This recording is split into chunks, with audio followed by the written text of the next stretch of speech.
আসেন এবার আমরা মোসাদের ফাঁদ নিয়ে আপনাদেরকে একটি স্টোরি শোনাই। কয়েকটি সূত্রের মাধ্যমে জানা গেছে একটি অডিও লিক হয়েছে ইরানে।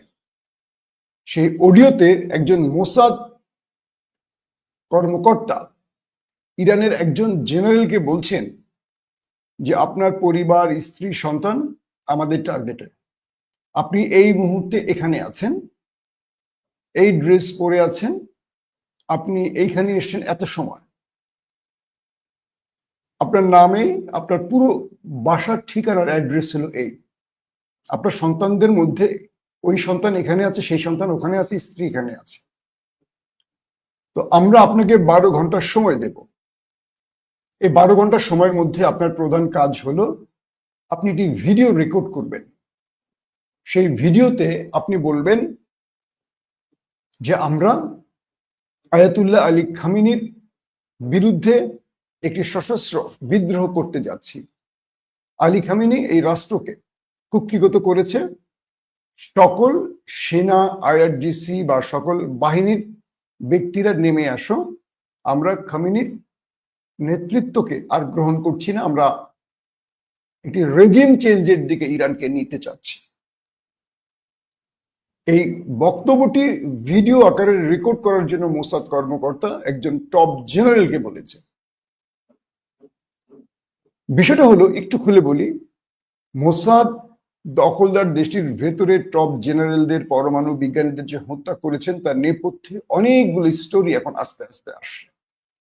এই ভিডিও লিঙ্ক বা এই ভিডিও অডিও লিক, এই ভিডিও না দুঃখিত, এই অডিওটি থেকে দুটো জিনিস প্রমাণিত হয়েছে যে আইআরজিসি বলি বা ইরানি সেনাবাহিনীর খুব কাছে ছিল বিশ্বাসঘাতকরা। প্রতি মুহূর্তে তাদেরকে মনিটর করতে হতো, তাদের পরিবার, পরিজন, সন্তানদের সকল ডাটা তাদের কাছে থাকতো এবং সেই হিসেবে তাদেরকে প্রতি মুহূর্তে নজরদারিতে রাখতো। আর এভাবেই মোসাদ ইরানের গুরুত্বপূর্ণ ব্যক্তিদেরকে ফাঁদে ফেলত।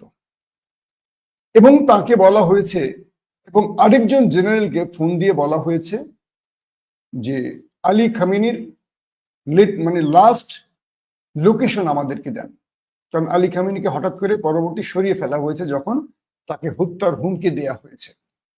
তো বলা হয়েছে যে আলী খামিনিকে, তিনি কোথায় আছেন তার লাস্ট লোকেশন আমাদের দেন, আমরা আপনাকে সারা জীবনের জন্য আমেরিকা বা পশ্চিমা দুনিয়ার নাগরিকত্ব সহ ফুল ফ্যাসিলিটিস দেব এবং নগদ এত টাকা দেব।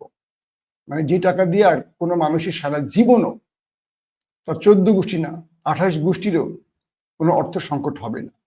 এবং বলা হয়েছে যদি আপনারা আমাদের কথা না শোনেন, আপনার পরিবার এখন আমাদের সামনেই আছে, আমরা তাদেরকে মেরে দিয়ে চলে যাব।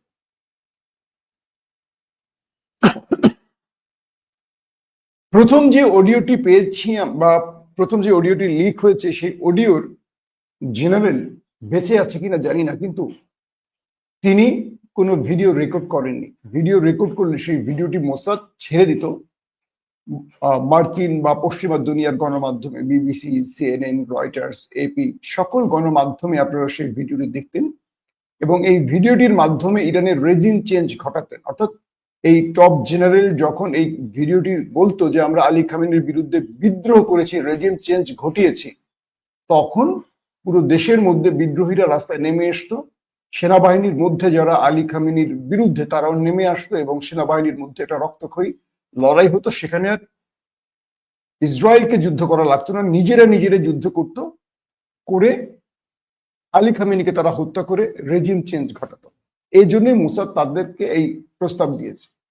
কিন্তু আমরা এরকম কোনো অডিও লিক হতে দেখিনি, যেই কারণে আমরা এটুকু বলতে পারি হয়তোবা সেই জেনারেল বা তার পরিবারকে মোসাদ হত্যা করেছে। কিন্তু এইটুকু বলা হচ্ছে যে তিনি তার জীবন এই রাষ্ট্রের জন্য বা আলী খামেনির জন্য বিলিয়ে দিয়ে চলে গেছেন, কিন্তু শত্রুর কাছে তিনি বিক্রি হননি। একজন জেনারেল। দ্বিতীয় যে জেনারেলকে আলী খামেনির লোকেশন চাওয়া হয়েছে, তিনি কোথায় আছেন, সেই জেনারেলও আলী খামেনির লোকেশন দেননি বলেই আলী খামেনি লাস্ট যেখানে গোপনে ছিলেন সেখানে দখলদার বা সিআইএ বা মোসাদ কোনো অ্যাটাক করতে পারেনি। ধারণা করা হচ্ছে সেই জেনারেলও হয়তো জীবনের বাজিতে হেরে গেছেন, কারণ তাকেও তারা ছেড়ে দেয়নি। আর আমি জানি না, হয়তো বা বেঁচে আছেন, তার কৌশলে তিনি বেঁচে গেছেন।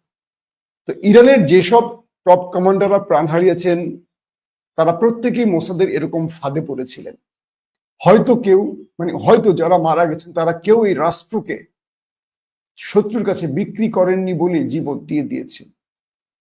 কারণ টপমোস্ট 20 জনের মতো যে পরমাণু বিজ্ঞানী বা ইরানের টপ জেনারেলরা প্রাণ হারিয়েছেন এরা প্রত্যেকেই এই ট্র্যাপে ছিলেন, এবং একজনের কাছ থেকে আরেকজনের তালিকা নেওয়া হতো, কে কত গুরুত্বপূর্ণ তাকে এইভাবে ফাঁদে ফেলা হতো। যাকে বাঁচিয়ে রাখার তাকে বাঁচিয়ে রেখে কাজ করাতো, যাকে মেরে ফেলা তাকে মেরে ফেলতো। এবং ইরানের এই তথ্যগুলো এখন ক্রমান্বয়ে ইরানের গণমাধ্যমে আসতে শুরু করেছে, এবং ইরানে ভেতরে মোসাদকে খোঁজার জন্য এখন চিরুনি অভিযান চলছে, এবং রাষ্ট্রের সর্বোচ্চ পদে কোথায় কোথায় মোসাদের হাত রয়েছে, কোথায় কোথায় তাদের এজেন্ট রয়েছে, এদেরকে এখন খুঁজতেছে ইরানের সরকার। বিষয়টি হলো, আলী খামেনিকে যদি হত্যা করতে পারতো তারা, তাহলে পুরো গল্পটা ভিন্ন হয়ে যেত। কিন্তু দখলদাররা সফল হয়নি, তারা রিজিম চেঞ্জ ঘটাতে পারেনি, এবং সর্বশেষ ইরানের ইউরেনিয়াম কোথায় লুকানো হয়েছে সেই ব্যাপারেও বহু জেনারেলদের ট্র্যাপে ফেলছিল মোসাদ। তারাও সেখানে মোসাদকে কোনো প্রকার তথ্য দেয়নি বলে মোসাদ ইরান যে তাদের নিউক্লিয়ারের জন্য ইউরেনিয়াম সরিয়ে ফেলেছে সেই লোকেশনও দখলদাররা কোনো আক্রমণ করতে পারেনি। আরেকটি স্টোরি এরকম, মোসাদ কোন এক জেনারেল, কোন এক পরমাণু বিজ্ঞানীর স্ত্রীকে ট্র্যাপে ফেলেছিল, ফেলে তাকে দিয়ে তার স্বামীর লোকেশন জেনেছে। তারপর সেই লোকেশনে মোসাদ তাদের এজেন্সি ব্যবহার করে সেই পরমাণু বিজ্ঞানীকে হত্যা করেছে, এবং তার স্ত্রীকেও পরবর্তী হত্যা করেছে। তো ইরানের যেসব জেনারেলরা জীবন দিয়েছেন এরা বিশ্বাসঘাতকের ছুরির নিচে পড়েছেন, কিন্তু রাষ্ট্রের জন্য প্রতারণা করেননি, বেইমানি করেননি। তাদের জন্য আমাদের একটা সেলুট। একজন মানুষের সামনে যখন প্রশ্ন করা হয়, তোমার স্ত্রী তোমার সন্তান আমাদের বন্দুকের তলায় বা আমাদের বন্দুকের সামনে, শুধু আমাদেরকে বলো তোমরা আমাদের এই কথা শুনবে কিনা, একটা ভিডিও রেকর্ড করে এই কথাটা বলবা কিনা, অথবা আলী খামেনির লোকেশন দিবা কিনা। তখন চিন্তা করেন, 1 মিনিটের জন্য চিন্তা করেন তার মানসিক অবস্থা কি তৈরি হয়। এবং তাহলে কত জেনারেলরা তার পরিবার প্রিয়জনকে হারিয়েছে দেশের জন্য, প্রিয় নেতা আলী খামেনির জন্য, অথবা রাষ্ট্রের নিরাপত্তার জন্য যে নিউক্লিয়ার ইউরেনিয়াম তার জন্য কত পরমাণু বিজ্ঞানী জীবন দিয়েছে।